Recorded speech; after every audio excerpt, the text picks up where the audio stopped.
Hello students, आज हम करते हैं कीमत रेखा। तो हम पहले तटस्थ वक्र कर चुके हैं, आज कीमत रेखा करेंगे। फिर कीमत रेखा और तटस्थ वक्र की सहायता से उपभोक्ता के संतुलन की व्याख्या करेंगे। तो सबसे पहले हम करते हैं कि कीमत रेखा क्या है। कीमत रेखा को मूल्यानुपातिक रेखा, कीमत रेखा या मूल्य रेखा भी कहा जाता है। इसे इंग्लिश में कहते हैं प्राइस लाइन। कीमत रेखा क्या है?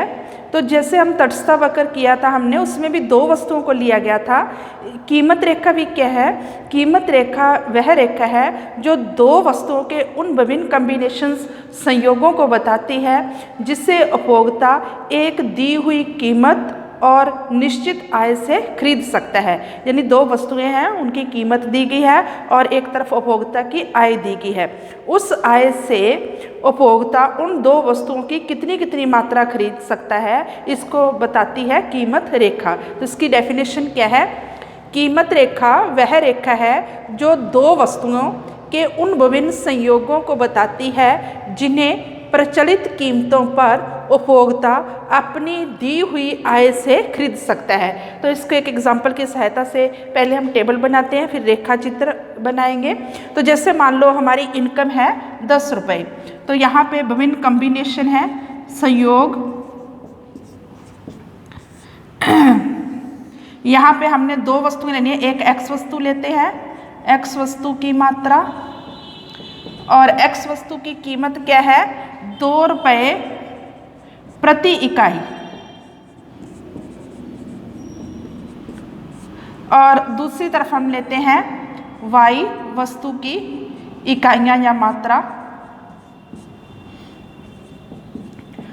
और वाई वस्तु की कीमत दी गई है 1 रुपया प्रति इकाई। तो ये दो वस्तुएं हैं एक्स और वाई। एक्स और वाई के उन विभिन्न कॉम्बिनेशन लेंगे हम जिन्हें दी हुई कीमत तथा इनकम की सहायता से जो दी गई है निश्चित आय से हम उनको खरीद सकते हैं। तो मान लो कॉम्बिनेशन है पहला, दूसरा, तीसरा, चौथा, पांचवा, छठा। तो इनकम हमारी 10 रुपये है। अगर हम एक्स वस्तु को शून्य मात्रा खरीदते हैं तो 10 रुपये से वाई वस्तु की कीमत 1 रुपया है। वाई वस्तु की एक इकाई 1 रुपये की आती है, तो 10 इकाइयाँ कितने की आएंगी? 10 रुपये की। 10 रुपये यहाँ खर्च हो गए। पहला कॉम्बिनेशन क्या होगा कि एक्स वस्तु की 0 क्वांटिटी है और वाई की 10। फिर मान लो एक्स वस्तु की हमने 1 इकाई खरीदी, तो 1 इकाई की कीमत कितनी है? 2 रुपये। तो 2 रुपये यहाँ पे खर्च हो गए, बाकी कितने बचे? 8 रुपये। 8 रुपये से हम वाई वस्तु की कितनी इकाइयाँ खरीद सकते हैं? 8 इकाइयाँ, क्योंकि 1 इकाई 1 रुपये की है। अब हमने एक्स वस्तु की 2 इकाइयाँ खरीदी, तो कितने रुपए खर्च हो गए? 2 दूनी 4, 4 रुपये यहाँ पे खर्च हो गए, बाकी कितने बचे? 6 रुपये। तो वाई की हमने 6 इकाइयाँ खरीद ली। फिर मान लो एक्स की हमने 3 इकाइयाँ खरीदी, 3 दूना 6, 6 रुपये यहाँ पे खर्च हो गए, बाकी बचे 4 रुपये। तो 4 रुपये से हमने वाई की 4 इकाइयाँ। फिर मान लो एक्स की हमने खरीदी 4 इकाइयाँ, 4 दूनी 8, 8 रुपये यहाँ पे खर्च हो गए, बाकी बचे 2 रुपये। 2 रुपये से वाई वस्तु की इकाइयाँ खरीद ली 2। एक्स वस्तु की हमने खरीदी 5 इकाइयाँ, तो 5 दूना 10, 10 रुपये हमारी इनकम थी, यहाँ पे खर्च हो गए, तो वाई वस्तु क्या होगी? 0। तो इसको अगर हम टेबल को रेखा चित्र की सहायता से दर्शाएंगे तो हमें कीमत रेखा प्राइस लाइन प्राप्त होगी। एक्स ओ वाई, यहाँ पे हम लेते हैं वाई वस्तु की मात्रा या इकाइयाँ, यहाँ पे लेंगे एक्स वस्तु की इकाइयाँ, एक्स वस्तु की मात्रा या इकाइयाँ। तो यहाँ पे 0 है, अधिकतम 5, तो एक एक गैप से ले सकते हैं। 1 2 3 4 5। इधर न्यूनतम 0 है, अधिकतम 10, तो 2 के गैप से ले सकते हैं। 2 4 6 8 10। पहला कॉम्बिनेशन क्या है?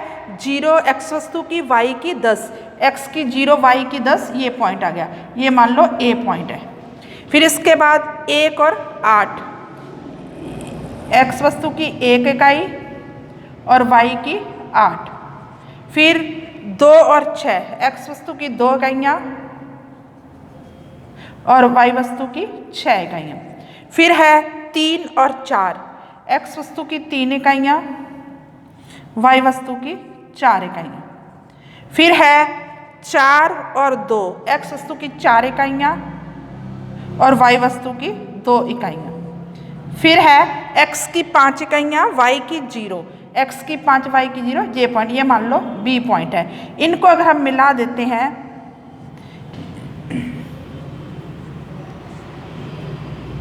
इन बिंदुओं को मिलाने से ये जो ए बी रेखा आ गई, ये कीमत रेखा है या मूल्यानुपातिक रेखा, कीमत रेखा। A B C D E F, ये अलग अलग बिंदु आ गए। तो ये जो कीमत रेखा क्या है? कीमत रेखा वह रेखा है जो दो वस्तुओं के उन विभिन्न संयोगों को बताती है जो जिन्हें उपभोक्ता प्रचलित कीमतों पर अपनी दी हुई आय से खरीद सकता है। अब कीमत रेखा का ढाल,